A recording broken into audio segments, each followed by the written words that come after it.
আল্লাহর কোরআন ছুঁয়ে দুইজনে তার উপর হাত রেখে স্বামী স্ত্রী কসম করছে, বুঝছেন? আর বলছে পরবর্তীতে সে কাবিন করবে, কাগজ করবে। আর আমার না, স্বামী স্ত্রী কসম কেটে হয়েছে। বেয়াদব মেসল মেসল বিয়ে সাথে না করে কোনোদিন মানুষ এই রকম করে আসে না।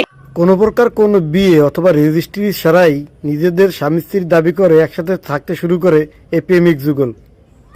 কোরআন সাক্ষী রেখে যে আমরা স্বামী স্ত্রী এরকম ভাবে বলছে যে তুমি আমার বউ, আমি তোমার স্বামী, এরকম ভাবে বললে তা আমি সেটা বিশ্বাস করছি যে কোরআনের পরে তো কিছু হয় না। প্রেমিকাকে পরে বিয়ে করার প্রতিশ্রুতি দিয়ে শ্বশুরবাড়িতেও যায় প্রতারক তানবীর, এবং এই মেয়ে সেখানে তার বাবা মার কাছেও মিথ্যা কথা বলে যে তাদের বিয়ে হয়েছে। পরে আবার আইসে আমার বাসায় 3 দিন ছিলে আমার বাবা মা জানে যে আমাদের বিয়ে হয়েছে, কারণ আমি বলছি, কারণ ও বলছে যে এখন বলো না তাহলে ঝামেলা হবে। ওর পরে আমি বিশ্বাস করে আমি এইটুকু আমি গোপন রাখছি। শ্বশুরবাড়িতে 3 দিন থেকে শ্বশুরবাড়ির মধু খাওয়ার পর তার প্রেমিকাকে সাথে নিয়ে চট্টগ্রামে ভাড়া বাসায় চলে আসে এই প্রতারক তানবীর। 3 তারিখ পর্যন্ত রয়েছে, 4 তারিখে আমাকে নিয়েও চলে আইছে। চিটাগাং আসার পরে ওইখানে থাইকে রাজের কাজ করছে, রাজের কাজ করে ও আমার সাথে মানে একসাথে রয়েছি, সংসার করছি। এভাবেই তারা 8 মাস সংসার করতে থাকে। অবশেষে প্রেমিক তানবীরকে বিয়ের কথা বললে সে তাকে 9 বিভিন্ন রকমের বিভিন্ন কথা বুঝিয়ে থাকে। 7-8 মাস চলে যাওয়ার পরে বিয়ের কথা বলি যে আমরা কাবিন করি, কাবিন তো মেন, কাবিন ছাড়া তো আমি কোনো জায়গায় দাঁড়াইতে পারবো না। বলে যে আমি টাকা গোছাইনি, তারপরে সে কাবিন করব। এভাবে তারা 8 মাস সংসার করার পর হঠাৎ করে মৃত্যুর একদিন মনে হয় তার শ্বশুরবাড়ির লোকজনের সাথে তার একটু কথা বলার দরকার। তখন এই কথা তানবীরকে বলে, তানবীর জানায় তার বাবা মা কেউ আর বেঁচে নেই। বলছি যে পরিবারের সাথে আমার সাথে যোগাযোগ করো, কছে আমার পরিবারের সাথে আমি যোগাযোগ করি না, তাদের সাথে আমি আলাপ করি না, এইসব ধান্দাবাজে অনেক কথা বলছে। কিন্তু আমি কথাগুলো বিশ্বাস করছি যে হয়তো সত্যি কথা, আমি কখনো এইসব মানে করে দেখি নাই। প্রেমিক তানবীরের মধু খাওয়া শেষ হলে তার উদ্দেশ্য হাসিল হয়ে গেলে প্রেমিকা মিতুকে তার বাড়িতে পাঠিয়ে দেন তিনি। তারপর সমস্ত প্রকার যোগাযোগ বন্ধ রাখেন।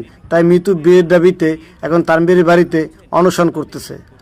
ও বলছে পরিবারে কেউ নাই, তো আইডি কার্ড অনুযায়ী আমি খুঁজছি এই পর্যন্ত আইছি। ও বলছে বাপ মরে গেছে, তাহলে তো আইডি কার্ড ওর বাপের মৃত্যু থাকতো।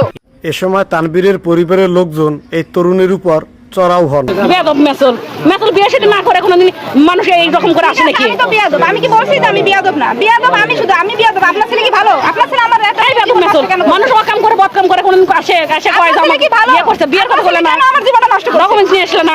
প্রেমিক তানবীরের মা জানান কোনো প্রকার কাগজপত্র ছাড়া কিভাবে বিয়ে হয়। তার দিন সিলেক্ট নিয়ে এসো, সিলেক্ট নিয়ে আসলেই তো হয়ে যায়।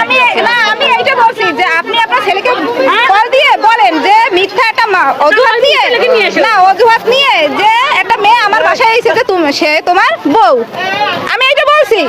এই তরুণী তার প্রেমিক তানবীরের বিচার দাবি করে বলেন, আমি যদি ভুল করে থাকি তাহলে তানবীরও সে একই ভুল করেছে। আমার ভুল হয়েছে যে আমি কাবিন নামা নিয়ে আসতে পারি নাই, কাবিন হয় নাই, কিন্তু এই জন্য আমার অপরাধ এটা, সেটা আমাকে শাস্তি দেবেন, কিন্তু ওর কোনো শাস্তি হবে না। হ্যাঁ, আমি এইটাই চাই যে আমার শাস্তি আমাকে দিকে, আমার কোনো অপরাধ নেই, যে আমি ওর কথায় বিশ্বাস করছি, এইটাই আমার অপরাধ। তরুণী মিতু জানান তার বাবা মা তাকে বাড়ি থেকে বের করে দিয়েছে, এখন আর তার বাড়িতে ফেরার আর কোনো রাস্তা নেই।